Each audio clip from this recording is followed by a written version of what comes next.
cómo es Dios.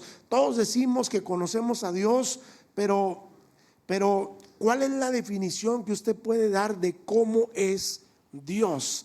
¿Quién es Dios? Bueno, pues Diosito está en el cielo. ¿Qué más?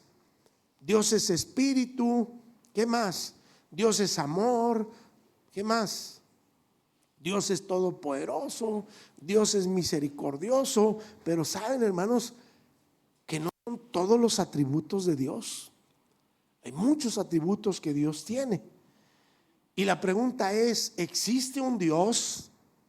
Y de existir, ¿cómo es Dios? ¿Cómo?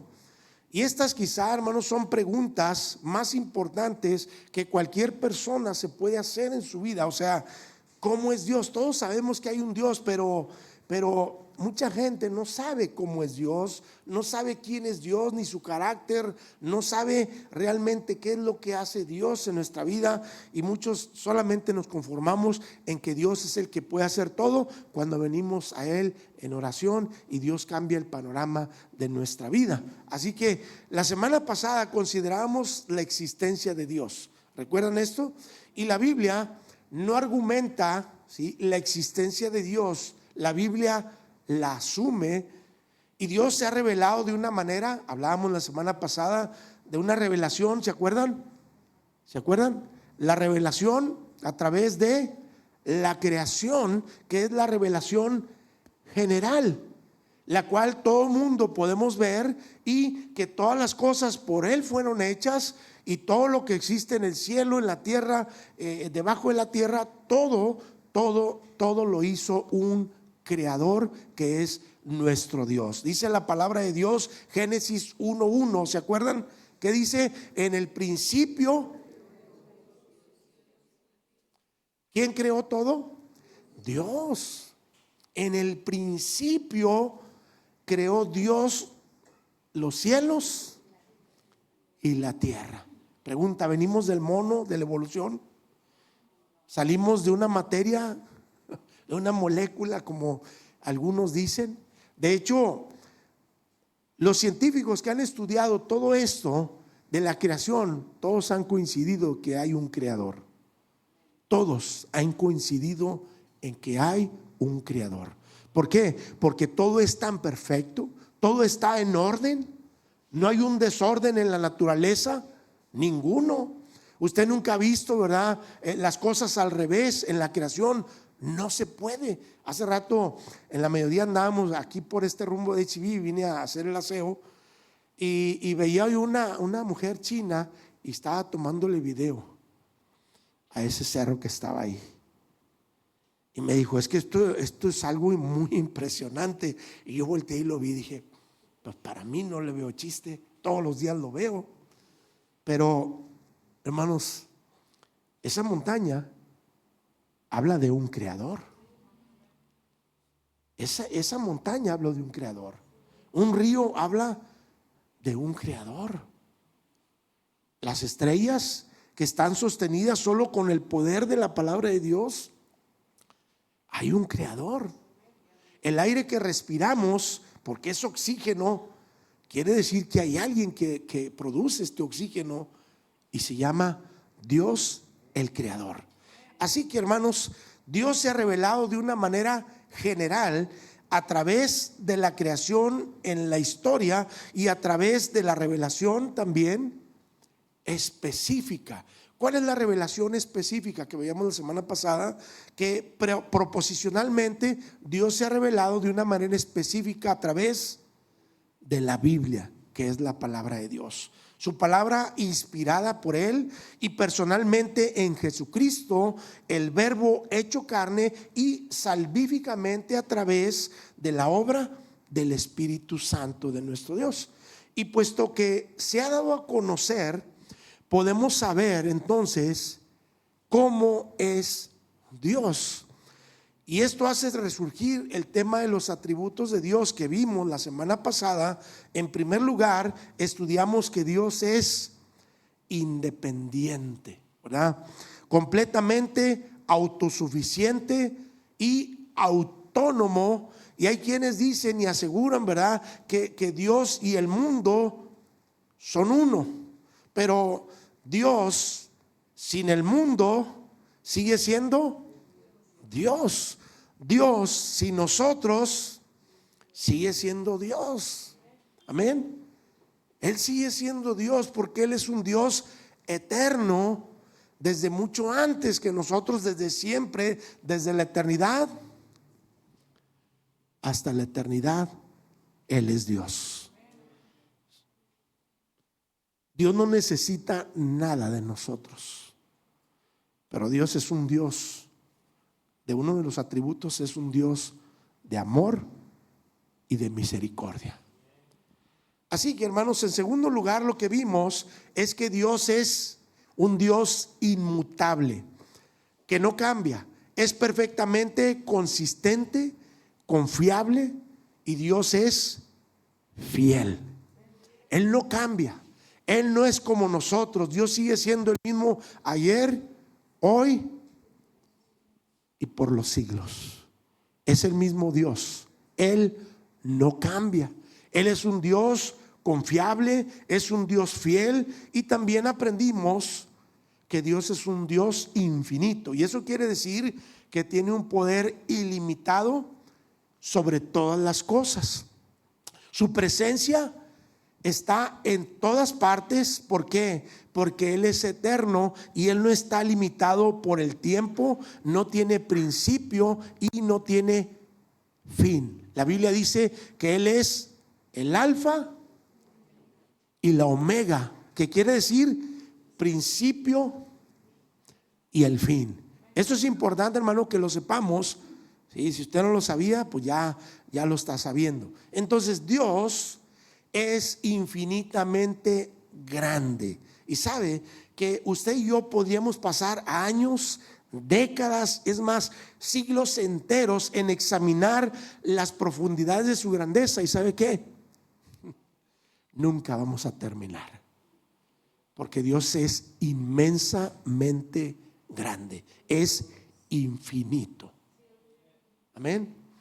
Pero en esta noche voy a usar unos minutos para explorar más atributos que Dios ha revelado en su palabra. Y la pregunta es, ¿por qué más? Vamos a ver.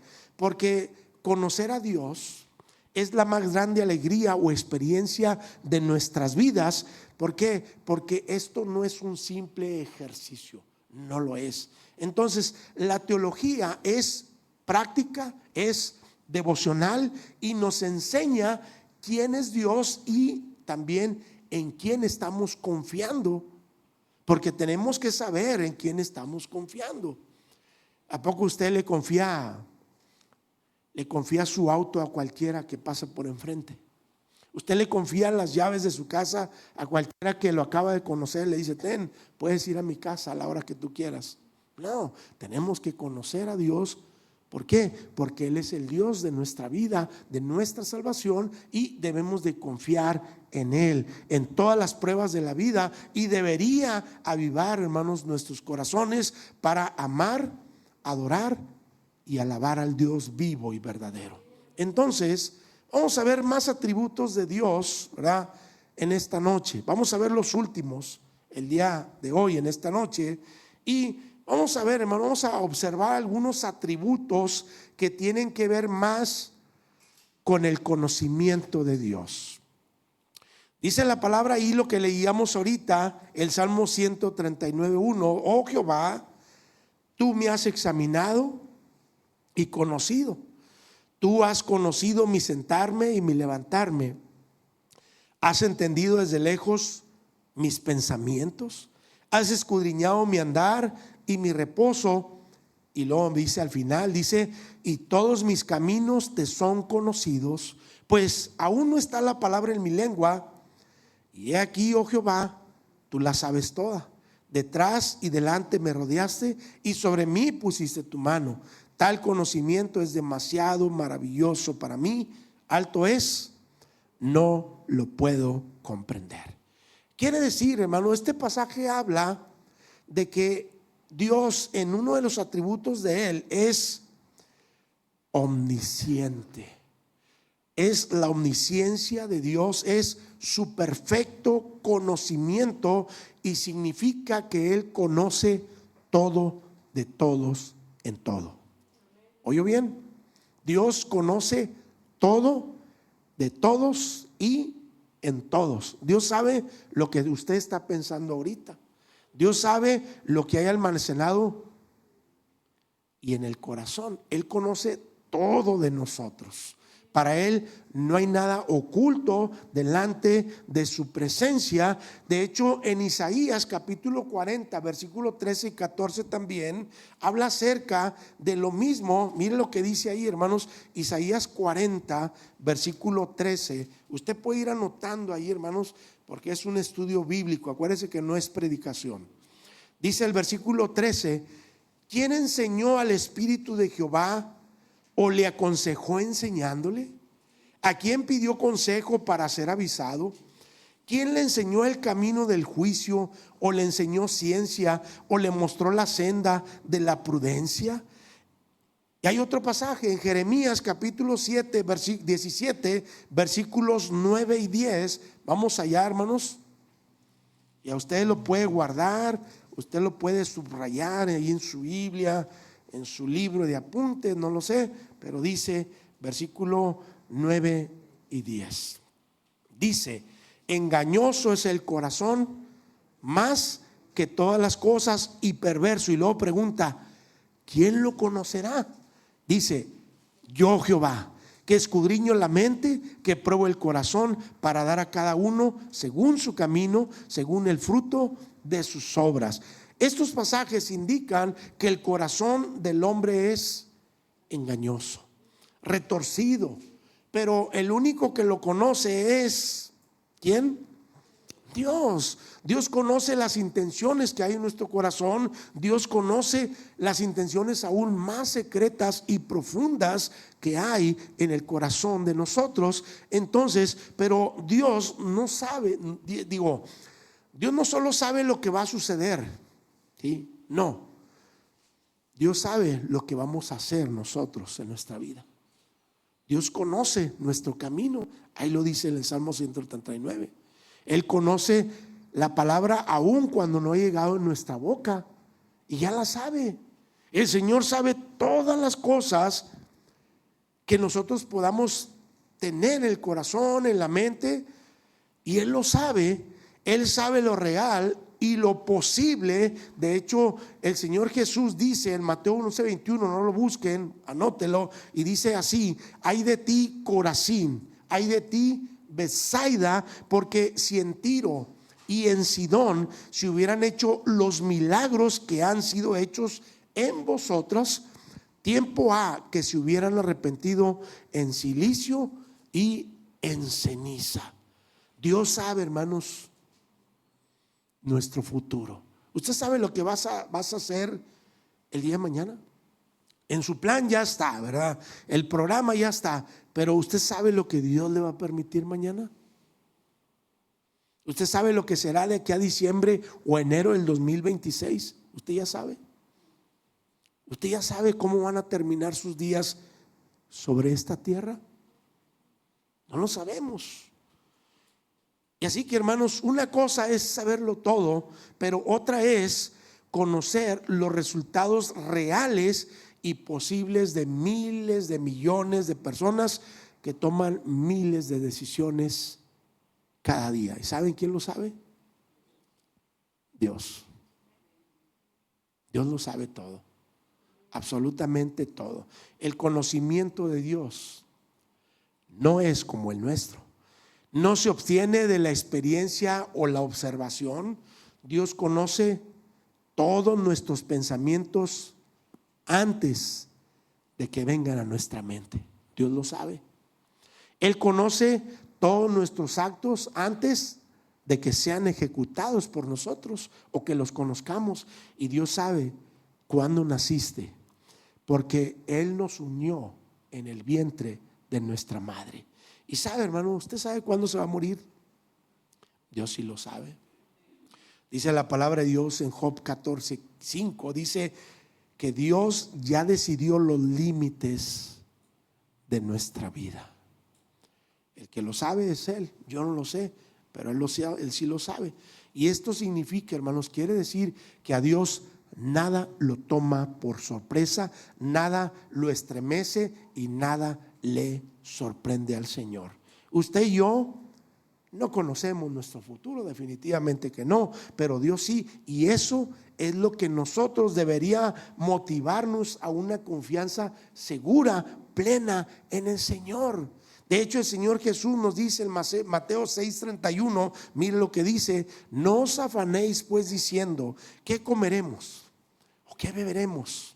¿O qué vestiremos? Porque los gentiles buscan todas estas cosas, pero vuestro Padre Celestial sabe de qué tenéis necesidad, de todas estas cosas. Y Él dice: mas buscad primeramente el reino de Dios y su justicia, y todas estas cosas os serán añadidas. Entonces, es bueno, hermanos, poner nuestra confianza en Dios. Sí, cuando nos han dado una mala noticia de una enfermedad terminal, sí, es bueno. Decía el domingo pasado el primo de mi esposa, José Betancourt, bueno, no lo decía él, me lo decía una segunda persona. Me decía: ore por una persona que tiene cáncer terminal. Y yo le dije: Dios es bueno en gran manera, pero Dios quiere la salvación del alma de aquella persona. Y yo le decía: si supieras cuántas cosas hemos visto en la iglesia, aquí en la iglesia, desde que estábamos allá, de gente que llegaba con una necesidad, pero no era la necesidad única y más grande era conocer al que tiene esperanza. Y este hombre, decía ella, esta hermana, decía, me platicó cómo llegó. Los doctores le dijeron: estás desahuciado. Tenía cirrosis, y cuando platica con él, dice que a los 2-3 meses fue con el doctor, le hicieron estudios y el doctor se sorprendió y dijo: oye, ¿qué hiciste? Dijo: nada, nomás creí y confié en Dios. Y esa es la confianza que debemos de tener en ese Dios que decimos que creemos, aunque a veces no lo conocemos. Por eso es necesario este tipo de estudios bíblicos, para que sepamos cómo es Dios. No solamente ese Dios que habíamos oído, como dijo Job, de oídas, pero ahora mis ojos te pueden ver. Es importante entonces, hermanos, que sepamos que Dios contesta todas nuestras oraciones, pero nuestras oraciones nunca proveen nueva información a Dios. ¿Por qué? Porque Dios lo sabe todo. He aquí, no está la palabra en nuestra boca y Dios la sabe toda, ¿verdad? Lo que significa que no debemos de entrar nunca en pánico, como si Dios no lo supiera. Dios sabe todas las cosas. En cambio, nuestras oraciones son las humildes peticiones de personas débiles, incapaces, necesitadas de un Dios todopoderoso y sabio, que se deleita en escuchar las necesidades de sus hijos. Ese es nuestro Dios. En segundo lugar, hermanos, quiero hablar de la verdad de Dios. Dios es la verdad. Dice su palabra, Juan 14:6. ¿Qué dice? Yo soy el camino, la verdad y la vida. Él es la verdad.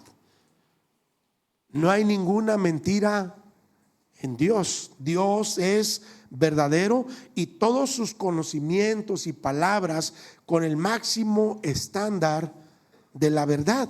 Y esto significa que no solo, o que no todo lo que Dios dice, ¿verdad?, es correcto, sino que Él será siempre fiel a sus promesas. Dios es fiel a todas sus promesas, a todas.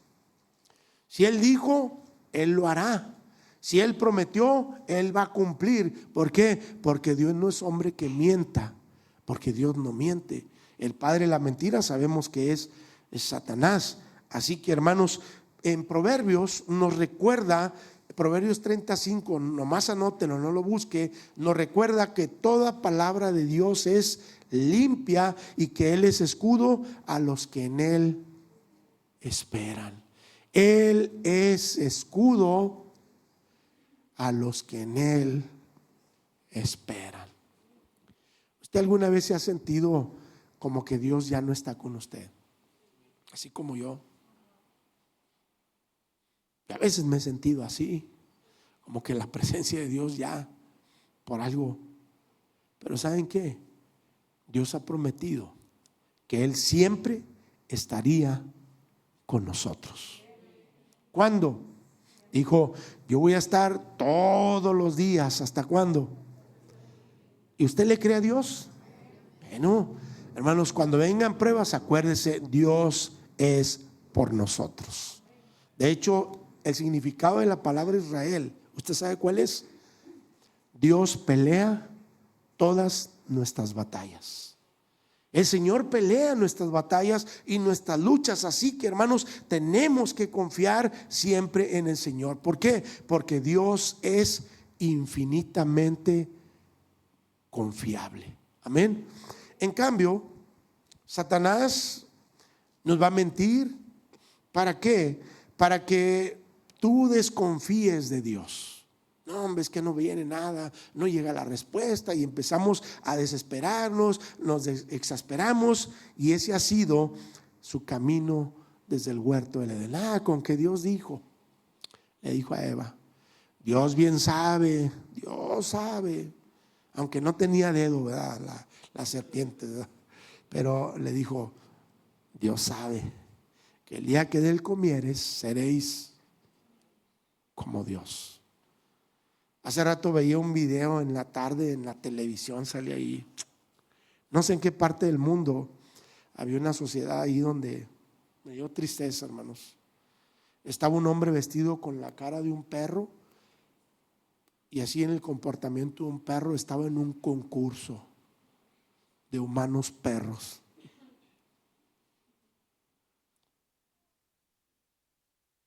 Y sabe que, hermanos, de momento sí nos causa risa, burla, pero sí es cierto. Pero sabe que, hermano, la gente está tan degenerada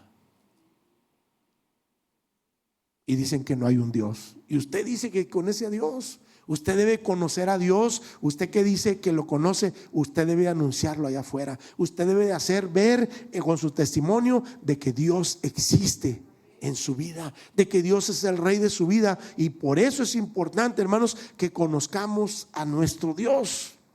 Así que, hermanos, Dios nunca te va a mentir. ¿Dónde lo dice? Hebreos 6:18. Dice que es imposible que Dios mienta, ¿verdad? Los políticos, los empleadores, familiares hacen promesas todo el tiempo, y luego ¿qué pasa? Rompen las promesas. ¿Sí?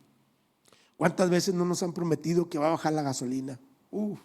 Sería un buen aliciente para el bolsillo que baje la gasolina. ¿Cuándo? Que bajara, quitaron el refrendo y ahora está más caro. Está más caro lo que hace con el refrendo, ¿verdad? Pero, hermanos, hay cosas que debemos de confiar siempre en el Señor. ¿Por qué? Porque Dios nunca rompe una sola promesa. Cuando Él promete nunca dejarte y abandonarte, es que nunca lo hará. Dice la palabra de Dios ahí en Juan 14, versículo 2 y 3. Él les dijo: voy pues a preparar lugar para vosotros, y si me fuere y os prepararé el lugar, ¿saben qué? Vendré otra vez y os tomaré a mí mismo, para que donde yo estoy. Ay, precioso, hermanos, que pronto vamos a estar con el Señor. Pronto vamos a estar con Él. Esa es nuestra esperanza.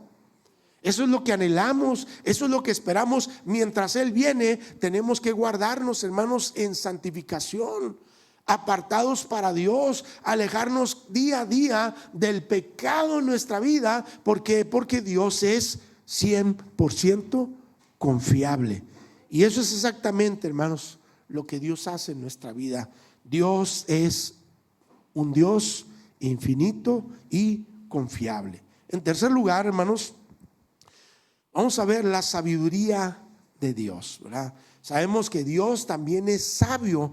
La sabiduría es el uso práctico del conocimiento y es conocimiento aplicado. Por tanto, la sabiduría de Dios significa que Dios siempre elige los mejores objetivos y los mejores medios para alcanzarlos. Y la escritura, hermanos, afirma esta sabiduría de nuestro Dios. Job dice que la sabiduría de Dios es profunda y que suyos son el consejo y la reprensión, como dice Job 12:13. Dice: con Dios está la sabiduría y el poder, suyo es el consejo y la inteligencia. ¿Quién pudiera aconsejarnos mejor? ¿Un hermano bien consagrado o ir a Dios a pedir sabiduría? Es Dios. Señor, ¿cómo le voy a hacer con esto? Señor, ¿qué decisión debo tomar? Me ofrecieron un trabajo de policía, Señor, y están bien pagados, pero voy a tener que dispararle al enemigo, al ratero, al delincuente. Y tenemos que buscar, hermanos, la sabiduría de Dios. Podemos ver esta sabiduría mostrada ¿dónde? Desde la creación. Dice en Jeremías capítulo 10, hermanos, capítulo 10, versículos 12 y versículo 13. Jeremías 10, 12 y 13. Miren lo que dice, hermanos. Vemos la sabiduría en la creación, mostrada en su creación. Dice: el que hizo la tierra con su poder, el que puso en orden el mundo con su saber y extendió los cielos con su sabiduría. A su voz se produce muchedumbre de aguas en el cielo y hace subir las nubes de lo postrero de la tierra. Hace los relámpagos con la lluvia y saca el viento de sus depósitos. También vemos la sabiduría, hermanos, en el plan de redención, porque fue un plan que Él diseñó, y la sabiduría y el poder de Dios se muestran perfectamente donde en el Evangelio, donde vemos, hermanos, como dice 1 Corintios 1:18, dice: la palabra de la cruz es locura a los que se pierden, pero a los que se salvan, esto es a nosotros, es poder de Dios para salvación. Así que, hermanos, en Corintios, 1 Corintios capítulos desde el 1 al 3 aborda la sabiduría de Dios, donde en el Evangelio lo podemos encontrar, y nosotros debemos de reflejar a Dios como siendo sabios en nuestras decisiones. Pero ¿cómo se consigue esto? Cuando estamos en el centro de la voluntad de Dios. Tomamos buenas decisiones, como buscando a Dios. Ustedes saben, ¿se acuerdan cómo buscaba aquel profeta, aquel rey, la voluntad de Dios? Ustedes recuerdan, iban a pelear contra el enemigo y que decían: pues para luego es tarde, ¿verdad? Aquí tenemos con qué darles batería. ¿O qué decía? Tenemos que ir a consultar a Jehová. Señor, ¿hemos de ir a pelear contra este pueblo rebelde que está enfrente de nosotros? ¿Ustedes recuerdan a David cuando fue a pelear con Goliat? Goliat decía: ¿con quién debo pelear? Y los demás se veían tan pequeños e insignificantes que veían aquel problema tan grande, no considerando que Dios es el Todopoderoso. Pero cuando viene David, dice: tú vienes a mí con espada y lanza y jabalina y no sé cuántas cosas, pero ¿sabes qué, grandulón? Yo vengo a ti en el nombre de Jehová de los ejércitos. Yo vengo en el nombre del que hizo el cielo, la tierra y todo lo que en el mundo hay. Así es que, ¿sabes qué? Te vas a morir. Te vas a morir. ¿Por qué? Porque estaba retando prácticamente al pueblo de Dios. Y cuando nosotros ponemos esa confianza, siendo sabios, hermanos, va a haber bendiciones en nuestras vidas. ¿Por qué? Porque estamos confiando no en el hombre, estamos confiando en el que todo lo puede. Y nuestra confianza debe estar en Él. La sabiduría no es algo, de hecho, que solo los pastores ancianos deberían de tener, o aquellos super espirituales deberían, hermano, aspirar. Todo en el libro de Proverbios, ¿sí?, habla o elogia la sabiduría, porque Dios es sabio y nos llama a la alegría y al deleite que podemos conocer cuando caminamos según la sabiduría de nuestro Dios. Ahí está la respuesta. Vemos ahora, hermanos, que entendemos que a través de la sabiduría, a través de ser sabios, podemos vivir una vida recta delante de Dios. Podemos vivir una vida que honre a Dios. Podemos vivir una vida, por consiguiente, hermano, como resultado, una vida llena de bendiciones. Ya lo decía hace unos días en el discipulado, y les voy a hacer una pregunta. Y si usted la tiene, contéstemela, porque yo quiero saberla. Si nosotros hacemos todo al pie de la letra lo que dice la Biblia, ¿qué creen que va a pasar en nuestras vidas? ¿Alguien sabe? Si nosotros lo seguimos al pie de la letra, tal y como está escrito, ¿cuál será el resultado de esto? ¿Usted lo sabe? ¿Lo sabe? La Biblia dice, Josué 1:8, nunca se apartará de tu boca este libro de la ley, sino que de día y de noche meditarás en él. ¿Para qué? Conforme a todo lo que en él está escrito. ¿Y cuál es el resultado? Porque entonces harás prosperar tu camino. ¿Será cierto eso? ¿Será que por eso no nos salen las cosas bien?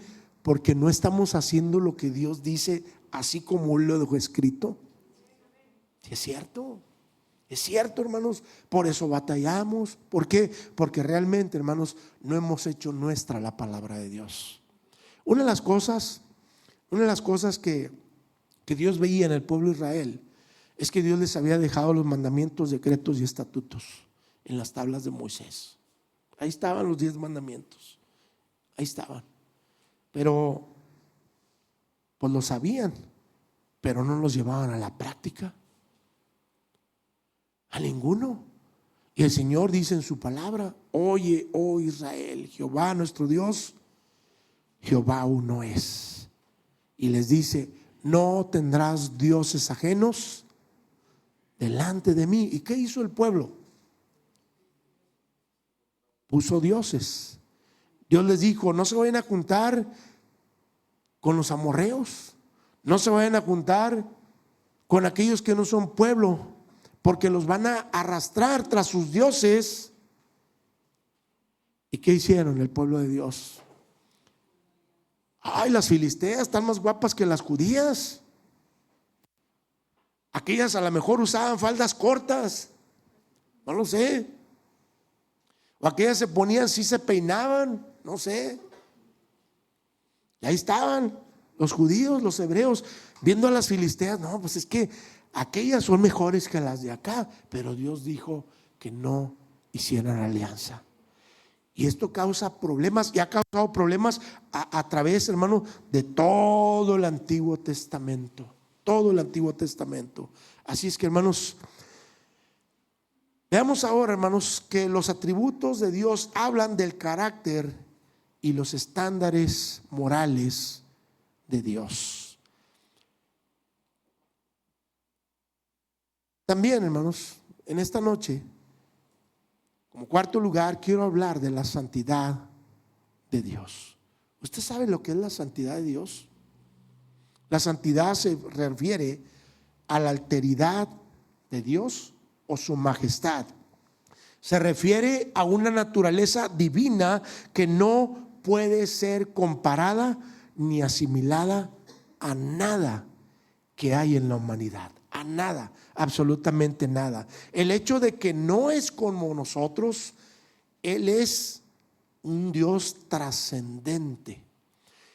Es la sombra, ¿verdad?, de la visión de Isaías, allá en Isaías capítulo 6, versículo 3, donde los serafines se cubren la cara y ellos exclaman en este pasaje y ellos dicen: santo, santo, santo, Jehová de los ejércitos, toda la tierra está llena de tu gloria. Ni los mismos serafines, hermanos, podían mirar el rostro de Dios. Dice la palabra que ellos se postraban y ellos decían: santo, santo, santo. De hecho, en la Biblia, hermanos, ninguna otra palabra, ninguna, la menciona 3 veces referente al nombre del Señor o uno de los atributos de Dios o de la deidad de Dios. Dios es santo, santo, santo. Quiere decir, hermanos, que en Dios no hay pecado alguno, ninguno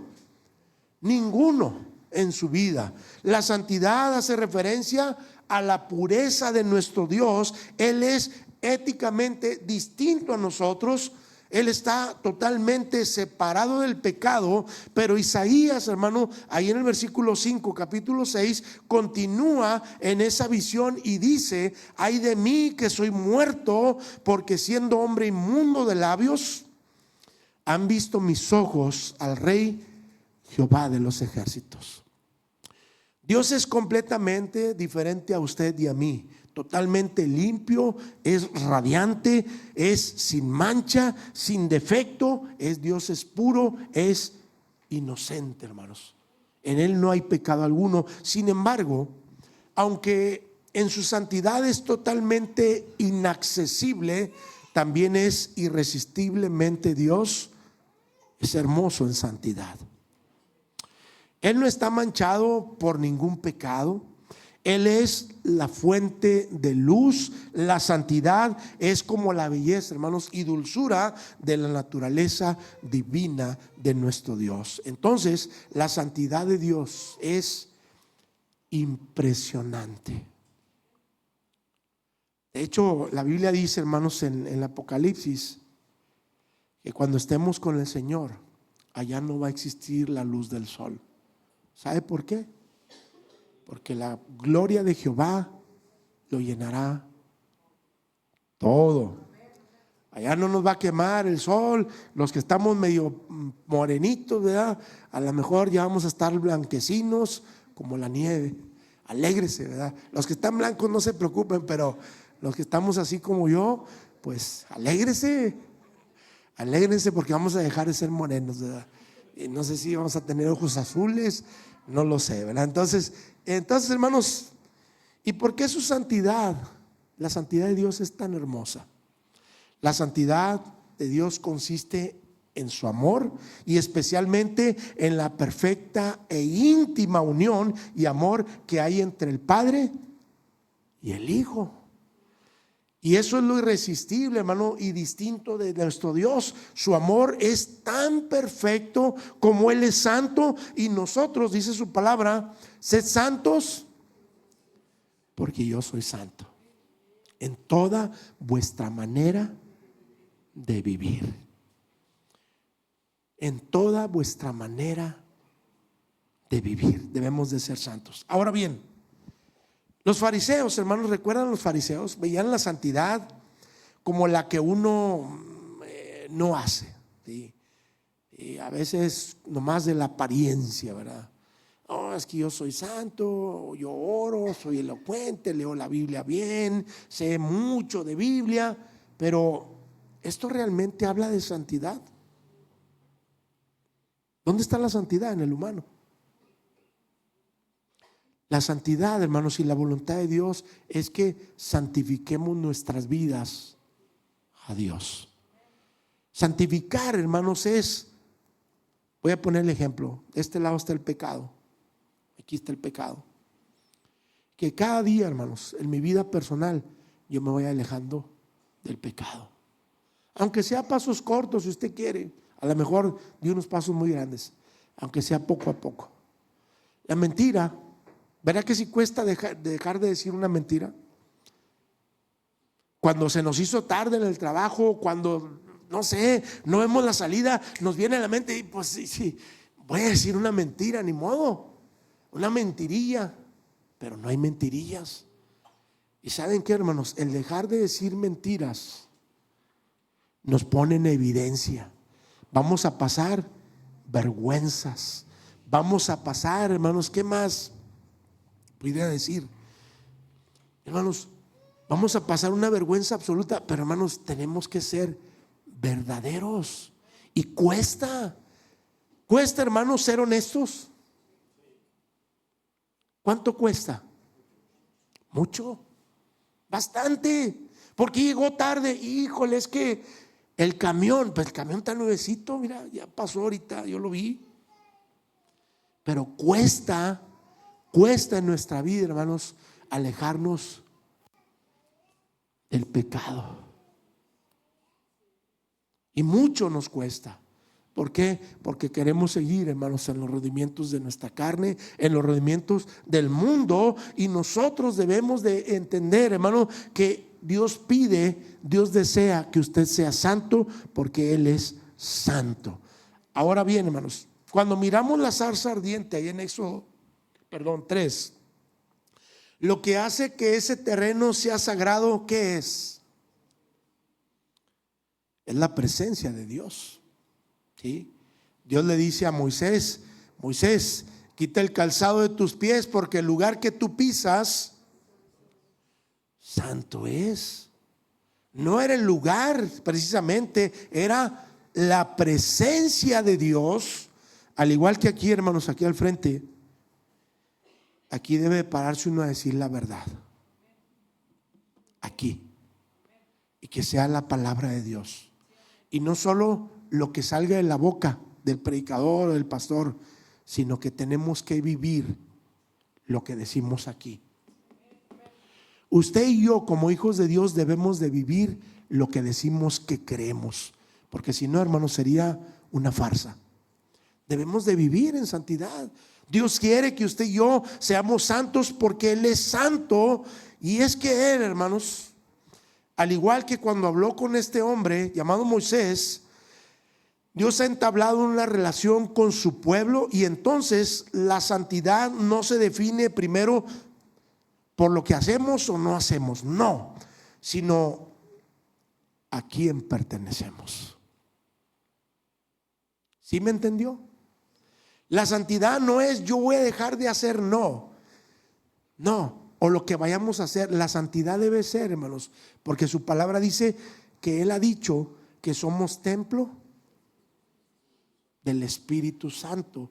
Si yo peco, la Biblia dice: no contristéis al Espíritu Santo de Dios. Todo lo que veo, todo lo que hablo, todo lo que oigo, Dios lo sabe. ¿Por qué? Porque Él está dentro de nosotros, en la tercera persona de la Trinidad, que es el Espíritu Santo. Delante de Él, hermano, nada podemos ocultar.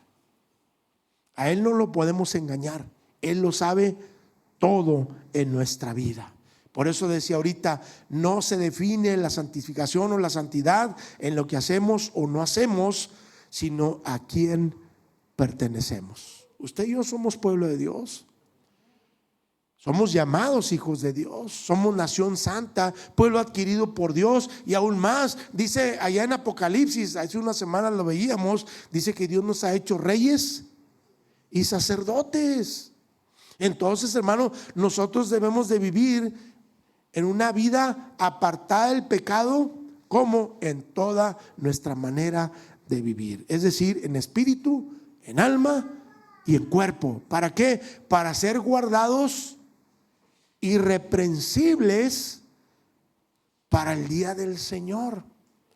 Tenemos que ser hallados irreprensibles. Es decir, hermano, debemos de procurar la santidad, la cual hacemos porque el Espíritu Santo, si somos cristianos, vive dentro de nosotros. Y es como nosotros podemos revelar cada día que el cielo es nuestra esperanza, que vivimos para mejores deseos, porque tenemos un Salvador en nuestra vida. Amén. Así que, hermanos, debemos de ser santos en toda nuestra manera de vivir. En quinto y último lugar, hermanos, ya voy a acabar, vamos a ver la justicia y la rectitud de nuestro Dios. ¿Por qué? Porque Dios no solo es santo, sino es justo y recto. La justicia y la rectitud se derivan de las raíces de las palabras similares en el griego y se refieren a una adhesión, hermanos, estricta a una ley y a un estándar. Y Dios siempre tiene razón y siempre actúa de acuerdo con lo que es bueno, recto y justo. Y la justicia y la rectitud de nuestro Dios también son nuestra garantía de que los pecados y los males van a ser resueltos algún día. Algún día vamos a dejar de pecar. ¿Cuándo? Cuando este cuerpo corruptible se vista de un cuerpo incorruptible, un cuerpo transformado, un cuerpo nuevo. ¿Dónde? En la gloria de nuestro Dios. Amén.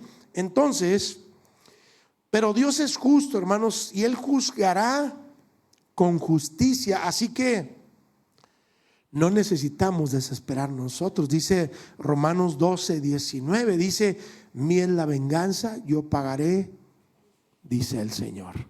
Y por supuesto, hermanos, la justicia de Dios, ¿cómo se aplica? O se aplica a todos, ¿cómo? Sin favoritismo. ¿Sí? Dios es justo y Dios da justicia a todo aquel que hace justicia delante de Él. ¿Por qué, hermanos? Porque no es porque sí o porque no, o porque unos así, unos más altos, unos flacos. No, Dios aplica la justicia porque Él es un Dios justo. Así que, hermanos, Él nos tratará según nuestra adhesión o falta de conformidad de acuerdo a sus leyes. Y por esta razón Él envió a su Hijo Jesucristo a ser sacrificado por nosotros los pecadores. El propio Hijo de Dios recibió la sentencia de justicia que usted y yo, hermanos, merecíamos. Dice Romanos 8:36, Dios puso a Cristo Jesús como propiciación por medio de la fe en su sangre, para manifestar su justicia a causa de haber pasado por alto en su paciencia los pecados pasados, con la mira de manifestar en este tiempo su justicia, a fin de que Él sea justo y el que justifica al que es de la fe en Jesucristo. Él mismo nos ha justificado delante del Padre. ¿Por qué? Porque Él pagó su justicia aquí. ¿Te acuerdan el intercambio que hubo? Él llevó nuestra culpa y nuestro pecado y hubo un intercambio. Él la llevó en la cruz y su justicia la hizo nuestra. Por eso somos justos, por eso somos santos, por eso somos salvos, porque hemos sido justificados. Siempre el ejemplo decimos, porque ahora estamos en Cristo. ¿Sí? Ahora estamos en Cristo. Y así, imaginen ustedes el ejemplo. Este es Cristo, la botella es Cristo. ¿Cómo nos ve el Padre? ¿Cómo ve usted el agua aquí? Transparente. Así nos ve porque estamos en Cristo, sin pecado, porque Dios nos ha perdonado el pecado pasado, presente y futuro. Él nos ha perdonado todos nuestros pecados y así estamos delante de Dios, justificados delante del Padre Celestial. Y así nos ve, porque ve al Hijo, no nos ve solo a nosotros, y a nosotros nos ve limpios por la sangre de su Hijo Jesucristo en la cruz del Calvario. Así es que, hermanos, por último, la bondad y el amor de Dios. Estos temas son largos, hermanos, la verdad, y no los quiero atiborrar de muchas palabras, ¿verdad? Pero vamos a hablar por último de la bondad y el amor de Dios. Finalmente, Dios es un Dios de bondad, un Dios de amor. Amén. Él es perfectamente bueno. Él siempre hace lo mejor y es la fuente de todo lo bueno, ¿verdad? Su palabra dice en Santiago 1:17, un pasaje que todos conocemos, dice: toda buena dádiva y todo don perfecto desciende de lo alto, del Padre de las luces. Entonces, la bondad de Dios se hace manifiesta de varias maneras. Él es benevolente. ¿Por qué? Porque se preocupa por su creación en su gracia común, como lo vemos en el Salmo 147. Ustedes lo pueden buscar ahí en casa, ¿verdad? Esto es tarea, véanlo en casa, Salmo 147. La bondad de Dios también, hermanos, se demuestra ¿cómo? En su amor, en su gracia hacia otros que no lo merecen. ¿Saben qué es la gracia de Dios, el amor de Dios? ¿Usted lo sabe? El amor y la gracia de Dios, hermanos, es darle amor a aquel que no lo merece. Yo le pregunto, ¿usted merece el amor de Dios? Yo no. Yo no. Soy malo. Soy pecador. Pero Él, hermanos, en su amor y en su gracia, dice, yo te doy mi amor. ¿Dónde lo dice? Juan 3:16. Porque de tal manera amó Dios al mundo, que ha dado a su Hijo unigénito. ¿Para qué? Para que todo aquel que en Él cree no se pierda, mas tenga vida eterna. Y aún más, Dios es amor. Y Él dio, hermanos, a su Hijo en propiciación por los pecados de la humanidad. ¿Para qué? Para que no fuéramos al lugar de eterna perdición. Ese lugar donde llora y el crujir de dientes la gente allá. Ese lugar que es un tormento eternal, en la cual no hay ninguna salida. Pero Dios, en su grande amor, dice su palabra, pero Dios, que rico en misericordia, por su gran amor con que nos amó. Hermanos, deberíamos estar bien agradecidos, porque la gracia y el amor de Dios son sobre nosotros. Nosotros no valíamos absolutamente nada. Si no fuera por Él, no tendríamos ningún valor. Y ahora tenemos valor. Él nos ha dado valor. El Señor Jesús nos ha dado ese valor en Él, porque ahora estamos en el Señor Jesucristo. Ahora bien, hermanos, decíamos ahorita, el amor se demuestra, ¿sí?, en su gracia hacia quienes no lo merecen. Se muestra en su sufrimiento. ¿Dónde? En la cruz. Y Él, hermanos, es lento para enojarse, lento para la ira y grande en misericordia. Dios es lento para la ira y grande en misericordia. ¿Y cómo debemos de ser usted y yo? De esa manera. Ahora bien, a modo de aplicación, hermanos, ¿qué significa la bondad de Dios para usted y para mí? ¿Qué significa? Piense en todas las formas en las que dudamos usted y yo de la bondad de Dios.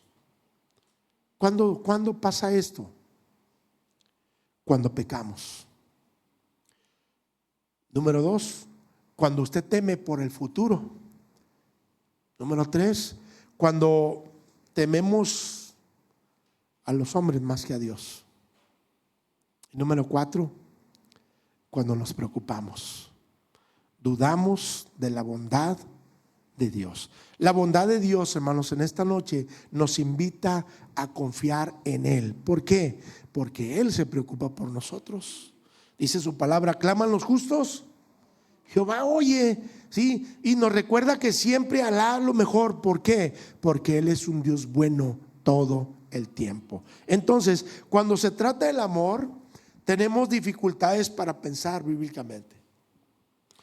Hoy las personas, usted les dice, Dios te ama, y la gente no se sorprende. Ten un folleto, Dios te ama.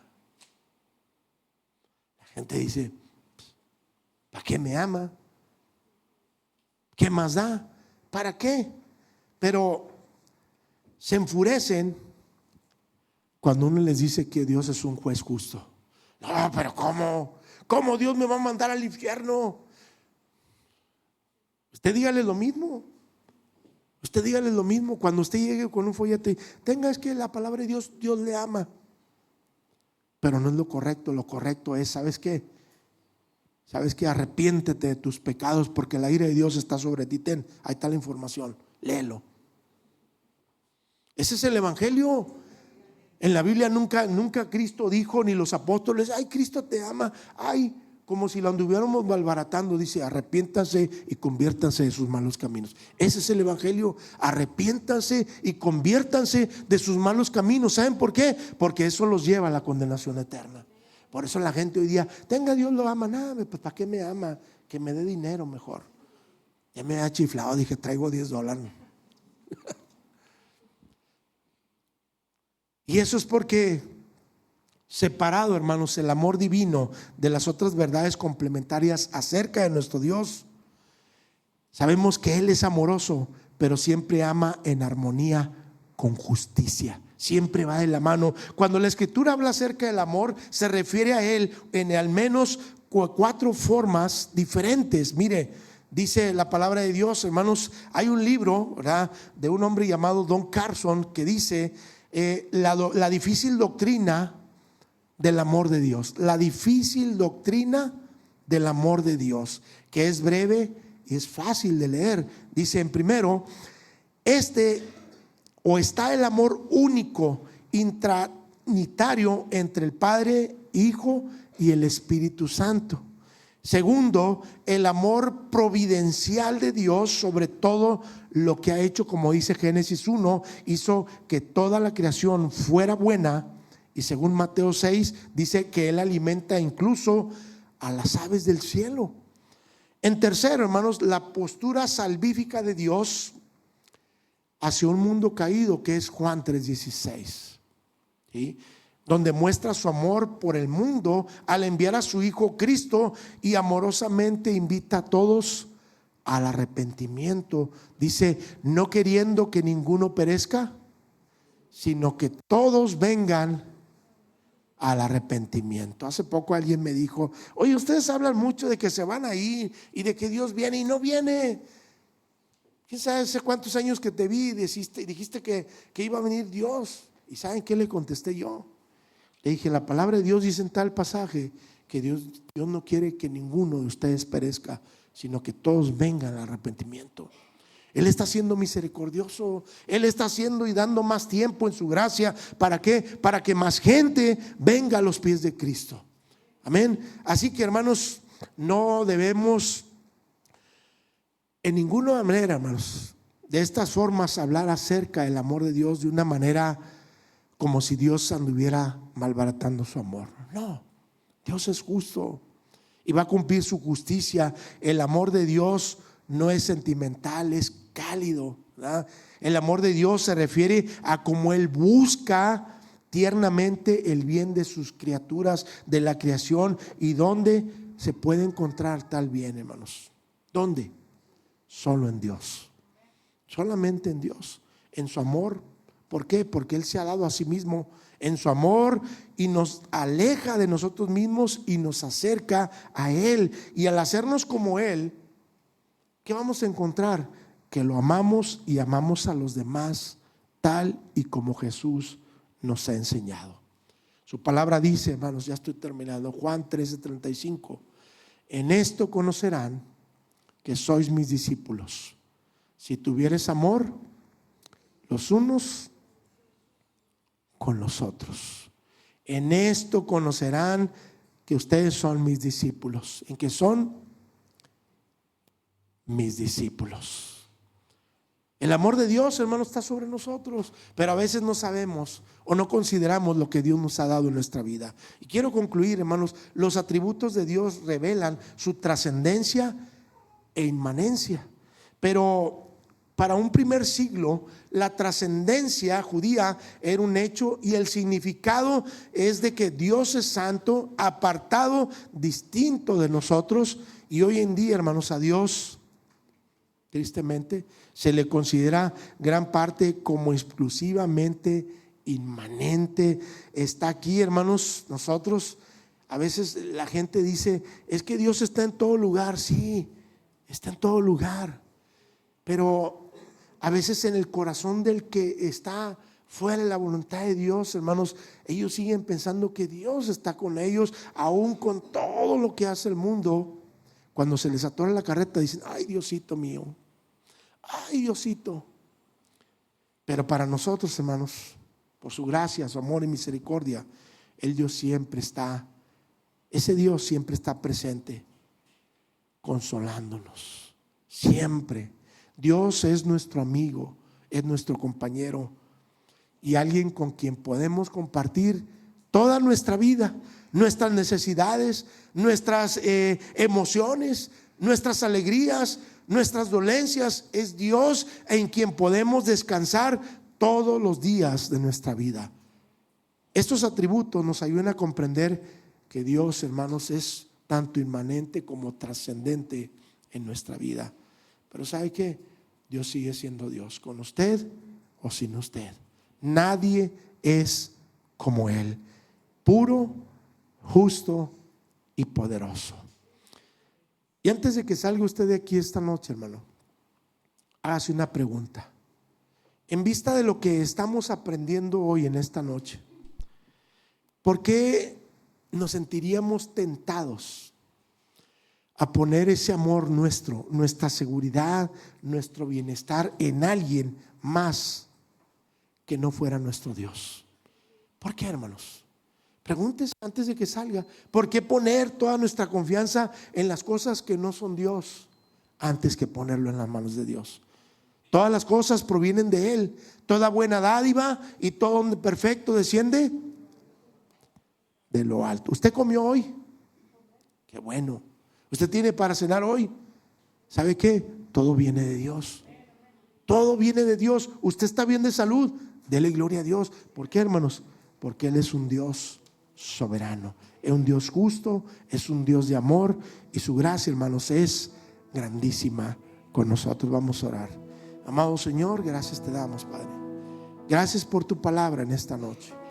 Te agradecemos tanto, mi Dios, la oportunidad que nos das de poder comprender cómo es Dios. Tal vez, Señor, no es nada comparado, Señor, con lo que un día conoceremos cuando te conozcamos en tu presencia.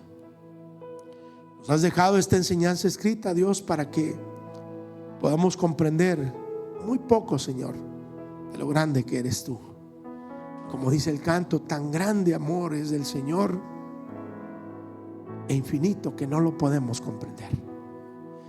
No podemos comprender por qué nos has amado tanto, Señor. No podemos comprender porque siendo malos tienes misericordia y nos perdonas. No podemos comprender, Señor, porque cada mañana al despertar ahí está tu presencia, ahí está tu misericordia. Te agradecemos, Padre, porque queremos conocer a ese Dios que decimos que adoramos, a ese Dios que nos ha dado salvación, a ese Dios que cuida de nosotros todos los días, nos cuida de peligros, de enfermedades, nos cuida de ataques del enemigo. Y esto habla de que eres un Dios grande en misericordia y en amor. Tu amor es tan grande, Señor, que no completaríamos con todos los años de nuestra vida para comprender por qué, Señor, eres con nosotros así. Pero te agradecemos tanto, Padre, por estos atributos comunicables que nos haces visibles a través de tu palabra. Que podamos salir en esta noche y decir: gracias, Dios, eres grande en nuestra vida. Gracias, Señor, porque tú eres bueno con nosotros. Gracias, Dios, porque a pesar de todas mis fallas me sigues amando, sigues siendo bueno conmigo, me sigues dando, Señor, bendiciones. Y esto es grande, Señor, para nosotros. A ti sea la honra, la gloria y el poder por siempre, Dios. Bendice a tu pueblo y esperamos ansiosos, Padre, el regreso de tu venida en Cristo Jesús. Gracias, Señor, te alabamos, bendecimos tu nombre, porque solo en ti, Señor, hay salvación, porque solo tú eres el Dios de poder, el Dios de gracia, el Dios infinito, el Dios de sabiduría, el Dios, Señor, santo, santo, santo, que quieres que nosotros, Señor, seamos santos porque tú eres santo. Perdona nuestros pecados, nuestras ofensas que cometemos delante de ti, y ayúdanos, Señor, cada día a recordar que tú pides, Señor, y demandas santidad de todos aquellos que has pagado, Señor, de la esclavitud, del pecado y de la muerte para dejarnos en libertad. A ti sea la honra, la gloria y la alabanza, Señor, por siempre. Gracias en el nombre de Cristo.